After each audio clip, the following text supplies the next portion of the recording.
Yo, what is going on? You are tuned in to Hear These Thoughts YouTube channel hosted by your boy Preston. Thank you guys so much for watching. I appreciate you guys stopping in and listening to my story. But before we get started, if you guys can do me a favor and hit the subscribe button and the bell next to it to get an update every time I upload videos, I would greatly appreciate that. Now, this isn't a video that I would normally do.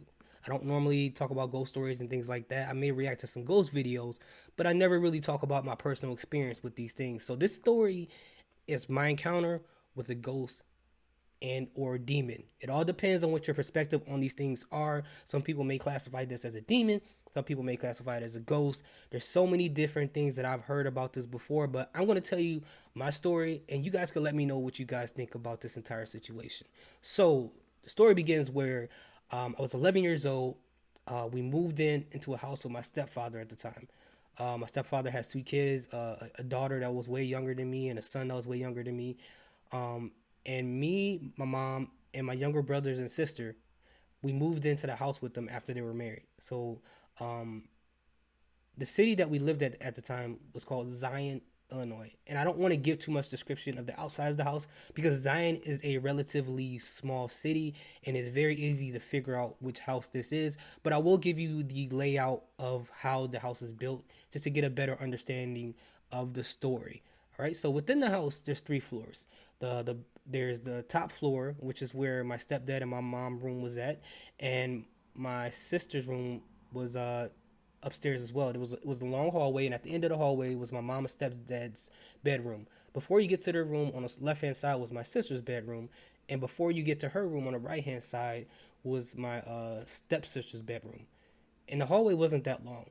And in the beginning of the hallway, it's stairs that go all the way down into the living room. And when you go down to the stairs on your left hand side, there's a small bathroom. And when you turn to the right, you can see the entire living room right in front of you. And straight ahead of you was the door to my stepbrother's room, who at the time, when he was still alive, that was his room, right? So when you make a right from the living room, there's a small dining room, and on the right of that dining room, attached to it, is the kitchen. Now, in this small space between, hopefully you guys are following me with this, a small area between the kitchen and the living room, there's this wall on the right hand side. It's a door that goes directly down into the basement. Now, so again, when you turn right in the living room, you go straight, you see the dining room.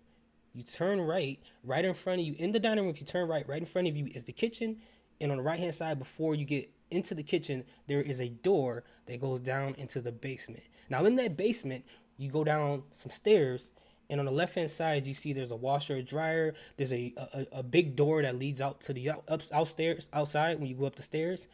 On the left hand side of the washer and dryer is this small bathroom that was built downstairs in the basement.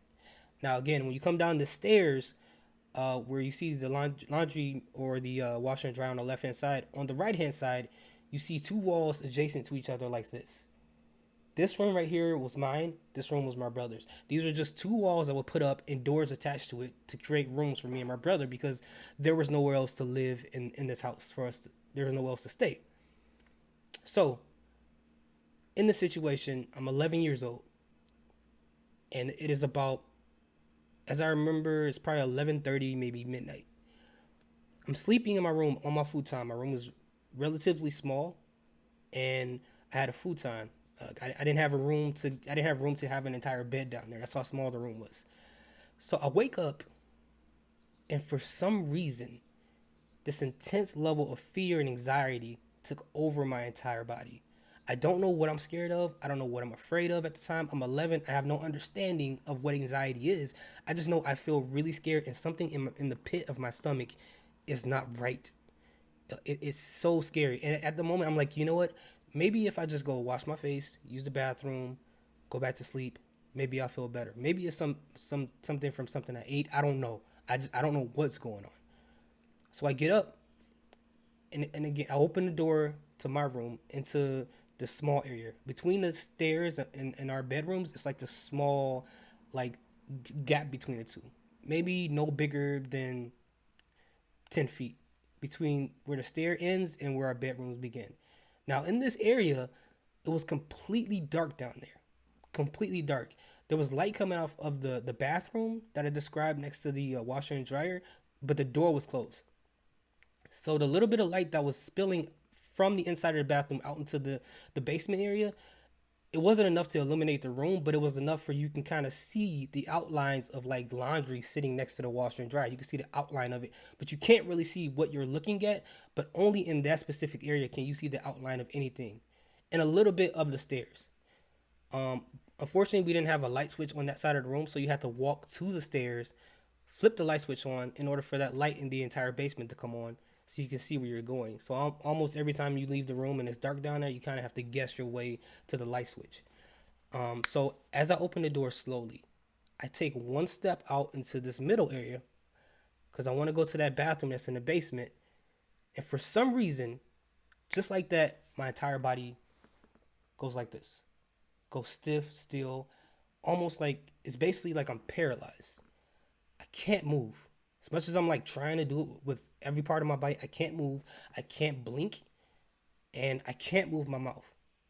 All I can do, I can see what's right in front of me. I can hear what's going on around me. I can hear the dryer spinning with the clothes in it, but I cannot blink.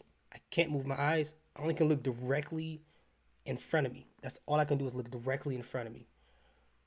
As I'm in this position where I'm paralyzed with the door open and I'm standing still, I can't do anything. I begin to see black smoke come out of the ground in the basement. And as the smoke is coming up slowly, it's starting to kind of spin, and it's almost like it's starting to form into something right in front of my eyes. And I'm looking directly at it and I can't do anything. And as it's spinning, it almost has like the shape of smoke, like it's like wavy on the outside. Like it's continuously going like this on the outside of the smoke. And as I'm watching the smoke, I see the right arm form. Then I see a left arm form.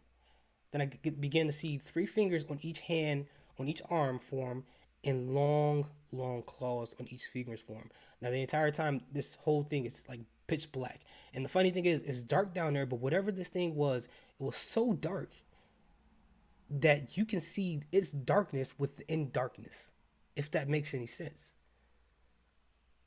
And then this thing starts to form a head, and the head forms, and then it forms the two ears on the left and right side of the head, and the ears at the end of it had a, like fairly pointy tips, not like crazy sharp, but it was like fairly sharp at the tips. And then it began to develop horns on the top of the head, and it was almost like the horns on like a teen deer when it's about to develop antlers, but it was sharper on the top of his head. Now, again, this thing is completely pitch black, and the outside of it is still having this wavy, smoke-like texture and movement around it as it's forming. So the body of this thing doesn't develop the bottom half of it, so it's almost like it's floating with half of its body cut off. Then it begins to develop eyes. The eyes are these glowing yellowish green balls that grows into its eyes. It's almost snake-like, but without the line pupils, the way that it's shaped. And then I start to see the teeth develop. It's like sharp, like alligator style teeth that begin to sharp. And the weird part is the teeth are so white that you can see it in the darkness, but you can see stains on it from it eating something. I don't know what the stains are from, but it looked like it eat it. Now, mind you, again, I'm still sitting here and I'm watching it happen. I want to cry, I want to scream, but I cannot move. My eyes are beginning to get watery because, again, I haven't blinked this entire time. But in addition to me wanting to cry because I don't know what's going on, I'm an 11-year-old boy. I don't know. I've never seen something like this before in my life. So as this thing is happening and it's starting to grow its teeth, you can hear it breathing out, like gnarling as it's breathing out. It's almost like a sound, but a lot deeper than my voice. It was way deeper.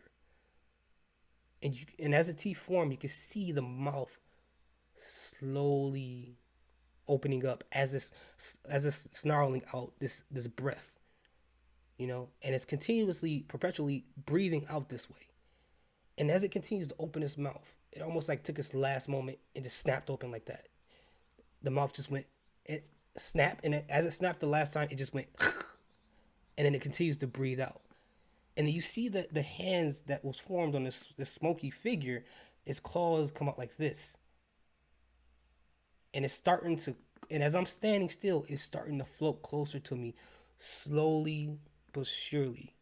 It's moving closer and closer, as the formation of its body is still making this cloud shape and moving around, is moving closer and closer to me. And it's almost like, if you ever seen those movies where like it does this weird fast forward thing where with the camera when it goes like those scary movies, it's kind of doing that with his hands a little bit. And as it's moving closer to me, the fear within me is rising, of course. But the weird part is I'm starting to feel this exceptional level of heat within my body. I'm not sweating, but I can feel the heat rising as it's getting closer and closer to me. And I can obviously hear the sound of it getting louder and louder and louder and louder. Now, when I'm looking at his hands, it began to, like, it looked like it's going to place the claws on these sides of my neck. It was almost like it was, I don't know if it was going to grab me and try to take a bite or do this to try to kill. I don't know what it was going to do, but it was doing that. And it was moving its face closer to mine as it was doing that. And then I seen its eyes open up really wide, and it dispersed. It just went away. And at that moment, my body finally, I finally regained control of my body, and I just collapsed down on the floor. And in that second that I collapsed down on the floor, I hear footsteps. Now, in that house, the way that the stairs are built, or whether the house is built, is so old that you can hear like every footstep upstairs. It don't matter if someone tiptoes upstairs, you can hear every toe hitting the ground. But mind you, these are feet running. I'm hearing do do do do do do do do do do, like running, like someone's running down the stairs. And all of a sudden, I hear those steps coming from upstairs down to the middle floor. Then I hear whatever these footsteps are coming from crack the door open really hard from to the stairs that go down to the basement. I'm looking up and I hear footsteps go do do do do do, and I see this dark shadow run down the stairs, and I'm like, what is going on?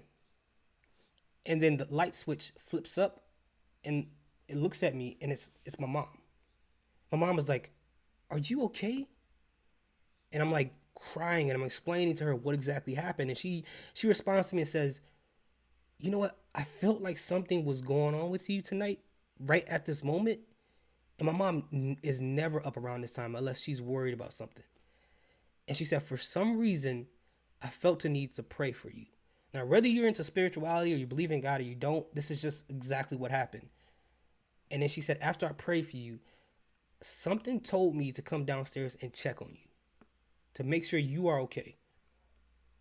Now, when she came downstairs, you can call that discernment, you can call that spirituality, you can call that mother's intuition, you can call whatever you want. My mom's not the type of person that will lie about things like this. She don't lie at all. And it was very interesting that that happened. So the day after, I didn't sleep in the basement that night. I slept in the living room with the TV on.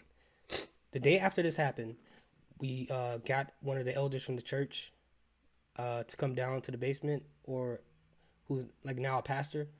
I may have referred to him as a pastor in your last video because that's what he is now.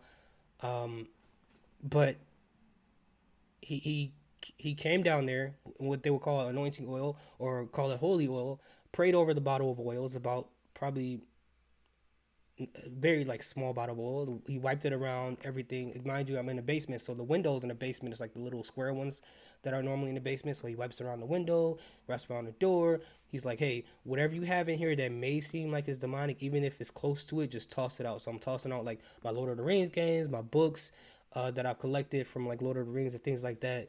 Not, my perspective on it now is different, but back then, whatever it was that could get rid of whatever happened and stop that from happening again, I was just willing to do it. I didn't care. I'm just like, let's just get this stuff out of here. I don't want to experience this ever again. Now, the interesting thing is that he would like walk around the basement and kind of pray over different things or whatever.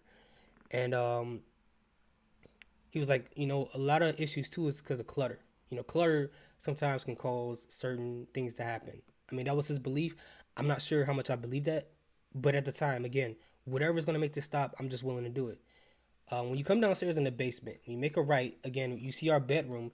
But if you make a quick U-turn, I guess that's the best term to say it. At the bottom of the stairs, there's this little hallway full of bins full of stuff that goes all the way under the bottom of the stairs. Like most people use that area if they have stuff that they don't want to deal with, but they don't really want to throw away. Like maybe winter clothes when it's summertime, they kind of put them in containers and they stick it under there. And that's what that area was. So I started to pull the bins out, start to look through them so I can clean out. But I noticed that there was little, like on the wall, it was like bare fiberglass on it, and there was tears on it.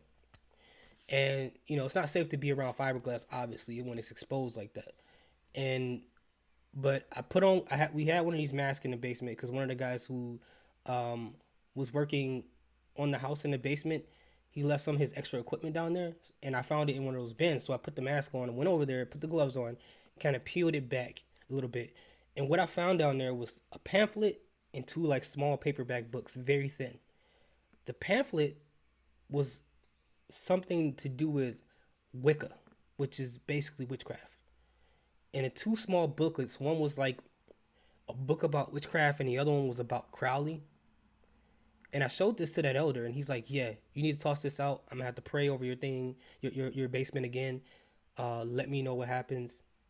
Like I don't know if you knew about this, but in the city, a lot of people used to practice witchcraft in the city itself, depending on what part of the city you are. The interesting part about that city is all the streets are named after people in the books of the Bible. It's almost like a grid, like it's an alphabetical order named after things in the Bible.